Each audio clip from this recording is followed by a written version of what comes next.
Hola, hola, hola. We are back with another episode of The Exchange. Oh, El intercambio. el intercambio. Romina, ¿cómo estás? Yeah, I'm doing pretty good. Actually, next week, I don't think I've told you, but we have elections, presidential elections here. Very cool. So, yeah, the candidates are like pretty bad, but what can you do? Don't say that, they're listening. Yeah, we have to talk about that because we have our midterms this year, elections as well. ah, Interested to hear how it's going with you. Also, we promised the people an Easter episode, so we should think about what we're gonna what we're gonna do with that. We have Holy Week here, obviously going on now, and I'm sure you have some festivities in Peru. But anything that you've done to prepare for the election there? Have you educated yourself on the candidates that you're voting for? like last week and this week has been like the debates. So Mm-hmm. watching like the different proposals of what they're going to do.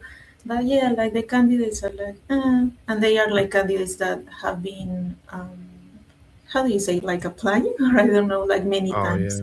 yeah, So, they've run probably run for it office many run times. like many years and they are still going and going. I know where your head was at applying. You got an interview. Yeah, yeah, yeah. I gotcha. Cool, cool. By the way, for the community, for those who haven't seen our episodes, this is an informal way to really just connect with our community. It's part of our community at Bamboo. If you are learning a language, particular English or Spanish, and want to practice through conversation while having a cultural exchange, you're in the right place. This is just designed to give you some extra context to different cultures and practice your listening. We have bilingual episodes, we have Spanish episodes, and this is an English episode. And so, yeah, thank you for joining. We got AB in the chat. Appreciate the shout out. And that leads us to our introduction. So, last episode, we discussed a little bit about the cultural differences between particular Peru, but Latin America and US work culture, particular selling yourself and being able to accurately um, account for your work from a Latin American perspective to a US or English speaking job interview. A lot of great feedback from that. We've been working with students and candidates, and we wanted to continue on in that section. So we have a surprise drop at the end of the episode for you, an update on what we're working on to help you out. But this episode is all about getting your level up for your English job interview, for your work style communication, and ultimately helping you improve your English so that you sound more fluent and ultimately will be able to get that job that you're looking to acquire. Ramita, did I say everything that we wanted to say here? Do you have anything to add for that one? No, pretty much you said everything. We talked last episode about this mindset shift, so we're going to develop further in this episode. Hmm. Definitely, yeah. We're looking for a mindset shift. To start off, let me drop a little poll in the chat. Last episode, if you recall, we talked about how to use the first person I when talking about your specific work that you've completed instead of the collective we. So I have a poll. I'm just going to copy and drop it in the chat. If you are here live viewing and want to partake, it'd be a pretty fun way to let us know what you're viewing on your end, and we could also see what we are as well. So when you talk about your work, whether it's a job interview or to your boss or maybe even just a client, shout out to Noah in the chat. You're a YouTuber. What's up? When you say this about your work, we have usually I or we. What do you say? I'm putting it in the chat there. Do you say I or we? And then we'll also look at the answers. I give you three answers. Let me know what you're feeling. You say always say we. You don't want to brag. You always say I. You love yourself, or it depends on who's listening. Take a look there. Shout out to AC in the chat. Make sure you're safe while driving. You feel me? Uh, also, when looking at saying I or we, part of that context is in Latin America and even in the U.S. as well. Sometimes you don't want to brag or sound that you're Yes. arrogant. Say I did this, I did this, I did this. Romina, how does it sound in, let's just say, Peru or in your context, where people always talk about I instead of the collective we? Does that come off? in bad manners improve? Yeah, I say like in a business standpoint, if a person needs everything like people will be like, oh, he's maybe a little bit arrogant, like he's not Hmm. recognizing maybe like the team effort. That's why I Hmm. think our mindset is more like we did this as a team. Hmm. When instead we should be saying like, no, I did this part of the project, I Hmm. leverage, I develop this part, I Hmm. deliver these results. But yeah, I think it's a mindset that we have to shift here in Latam. Yeah, agreed. I think the mindset shift is interesting because a lot of times, especially like a leadership, you want somebody to say we collectively as a team. But so it depends on the context, but definitely in a job interview, you want to say I did something because the recruiter might think that you were just a spectator or you just viewed the project being done instead of actually being able to do it yourself. You also said something good and interesting there with the word leverage, I think you said, or spearheaded. Oftentimes, and something that we work with our students on is pairing that first person I with an English power verb. We call it a power verb, but it really just states essentially a way to use this verb to account for your work. So instead of saying we completed a project, it could be I led the project or I spearheaded the project. And so that sounds a lot better to a recruiter or a boss or a manager that they, in fact, led the project and or are having those leadership skills that we want to see in this position versus they were just part of a team that did it. And so what we usually coach is first person I, English power verbs, spearheaded, leveraged, um, led, if you will, a specific effort. And then we always want to use some of those specific skill sets that you would use in that job, right? So in marketing, I leveraged Google Analytics to gain insights, for example, things like that. Do you use English power verbs? We call it in your day to day, Romina, or do you? How does that look for you when you vouch for your Uh, work or in job interviews and things like that? mm, I think, for example, spearheaded, I didn't know it that much. I've just Hmm. recently discovered that power verb, but like maybe lead, deliver, or like execute, Hmm. organize. There you go. Those are the ones that I usually used in like interviews. But yeah, Hmm. I think it's still something that in Latam we have to like work because we are so used to like this team, let's say team effort, and we Hmm. need to acknowledge more like our own job, our own Hmm. the own things that we accomplish in our job. Hmm. That makes sense. And then what about the reverse? What about somebody working, let's say someone from the United States or another English speaking country or time zone? What are Mhm. some things that you've noticed that those people do that don't necessarily mix well with your work style culture in Latin America? Mm, maybe like in one of my last roles that I worked with, it was like an agency from the United States. They were Hmm. like very on the meetings, like direct, like okay, let's start. Like we do Hmm. this, and here in Latam, it's more like you first about general stuff, maybe like Hmm. how is everyone doing, a little bit of a small talk, and then Hmm. you go to the like meeting per se, and then in the end maybe it's also like you stay for a little bit longer and maybe talk about, oh, what are you going to do on the weekend.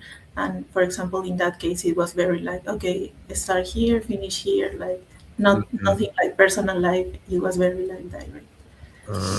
Interesting. So yeah, there's a little bit more of a relationship aspect probably to start. Like, hey, how are you doing? What's up with the family? Yeah. Everything good this week type vibe, as opposed to let's just get here and get to work. Uh-huh. Yeah, I've noticed that. I mean, even within the United States, there's a spectrum. Some people prefer the small talk first. Some want to get right down to business, you'll say. But that's interesting. So, do you take offense? Is it offensive when another person just gets right to work, opposed to having some of that more relationship building conversation at the start of a meeting? No, not really. I use like maybe find it a little bit strange, let's say. But then I got used to it and I was like, oh, okay, it's the same. So I'm going You're to like, be very you're a direct. weirdo, but I'll still have a meeting with you. You think it's a little bit odd. Exactly. I No, got I adapt to the situation, and then, but it also like sometimes it's good because here in Latam maybe meetings like extend a little bit, you. whereas in the US it's like okay, it's going to be 15 or 30 minutes, and it's like it ends like that, Hmm. very sharp. Whether as extending like for longer. Yeah, yeah. Or ahorita, no? We talked about last time. It Yeah, might yeah. end, it might not end. We should start at 10:30. Mhm. Maybe it's a little bit later. No, I get that. Yeah. Yeah, so this is what we call the confidence clause, right? So you got to essentially think about how your work translates in the first person, portray that confidence to then effectively sell yourself in an interview. With that being said, it's always dependent on the person you're talking to and the role. So you don't want to oversell yourself or try to say something that doesn't necessarily fit, but just some things to consider from a standpoint of two people who sit in that space, Ramina and I, who have worked across border, know a lot of people working in different regions and have different cultural backgrounds. Something to consider. And then if you really are working on your English, those first person power verbs are great ways to at least start off how you want to um, convey your work. So that's what I would say. Also, I touched on there earlier, or just in the last comment, it's important to think about how it works in reverse as well. We're talking from the English perspective, but there's also reverse. If you're doing business as an English speaker, you don't want to offend the people you're doing business with. Conversely, right? So think about that too. Maybe you don't want to get down to business. You want to connect with the person you're talking to Yeah, and see yeah. how things are going. And don't be a weirdo, like Ramina said. It's not good to start meetings off like that. With that being said, that's kind of what we were looking to discuss today. We have a couple exciting things. You might have seen it in our socials, but as a request from some of our students, some of our individual backgrounds, and the expertise that we bring to the table at Bammbuu, we wanted to provide a solution for those who are studying for job interviews in English and might be learning English or it might not be their first language. And so we call this the English Interview Accelerator or the Job Interview Accelerator for Bammbuu. So we want to show you a quick little snippet of what that might look like. I want to play a quick promotional video. This has not dropped yet. You get a quick preview. So if you like it, drop it in the Sneak chat. peek. Let us know what you think. A sneak peek. There you go, Rita. Accompanying with that, we providing a free calculator for you to take a look. Say, hey, I think I'm good in English. I might be a B2, but am I really prepared for an interview? Mhm. I might be a B1, but do I really know what the STAR method is or how to sell myself with the confidence clause? You might not know. We provided a free calculator for you to find that out. It's a URL that we will have. It's pinned in the description of this live stream. We'll also drop it in the chat and in our bio. Take a look at it. It takes 2 minutes to complete, and it'll tell you if you're ready to roll and what your next steps are. Here we go with the promo, and then we'll follow up a little bit later. Let's hope it works. Let me know. Give me a thumbs up if you could hear it, Romina. And here we go. Are you actually ready for an English job interview? We built a free test to show you exactly where you stand. Interview skills assessed across key areas, recruiters measure. Personalized gap analysis and recommendations. Framework used by our coaching team. English interview diagnostic. Stop guessing, start knowing. All right. So there you see it. Free on your phone or your desktop. Take a look. You'll know exactly where you stand, and you can follow up with us if you're interested or practice by yourself. But that's part of our extension to provide value to the community from the lens of not only just conversation and fluency, but to really apply that skill set to something that you're interested in pursuing. Um, what we talked about with the confidence clause, what we talked about with selling yourself is wrapped up in there. We have 6 modules, and we're super excited for you to take a look. So let us know your feedback. Amina, what do you think? Anything else you want to mention about that? No, yeah, it's like a really great tool because sometimes I feel like people here in Latam say like, "Oh yeah, I'm so ready for like an English interview," and like with this tool, they are going to ask you questions that make you like reflect, like, "Am I really prepared?" and give you a score to see like, "Are you really prepared?" or where are the areas that you need to maybe improve. So it's really a really great tool and it's free. So you should give it Exactly. a go. Yeah, Romina tells me that she has seen in the past people put fake WhatsApp numbers into the form, so don't do that if you mind it. Also, that reminds me for the next point. Whoever's giving us dislikes on our content, show yourself. We don't understand what's going on here. We're getting some good circulation, and and the promotions are going well. We just want to provide value to you. There's no need to spread the hate. Like last time when you were talking crazy to Romina in the comments, I said you're not welcome here. No more dislikes or get out. You feel me? While we're here, I don't know what you think, 30 likes on this episode to help make sure that we can circulate some of the free valuable content that we're giving to you. Romina, I know you want to say something in Spanish. What you got for us?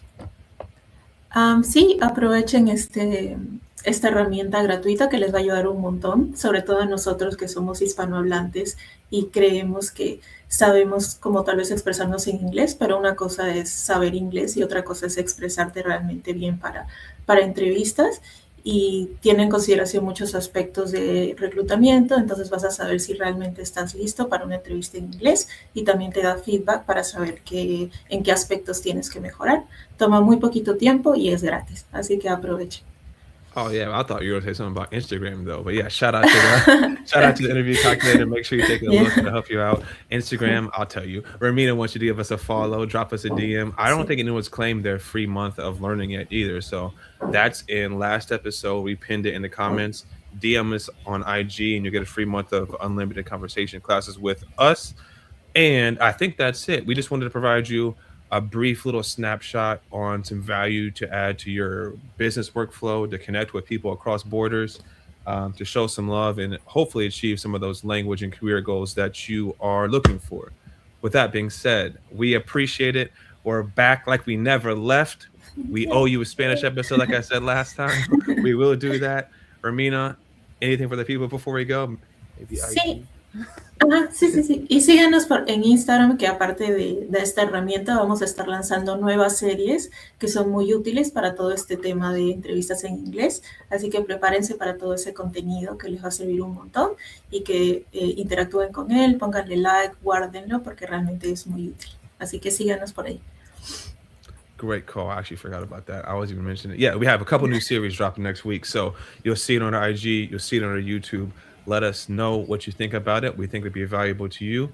Yeah, and then obviously we have the chat popping here with our poll. So we want to know in the business setting and talking about your work, do you use I or we or a mixture of both and why? After that, let us know if the confidence clause has helped you with some of your day-to-day communication. And I'll leave you with this. Like Ramina said, don't be a weirdo. Let's have good business meetings and connect with your people. Talk to you next time. Later. Appreciate it. Bye. See you in the next episode.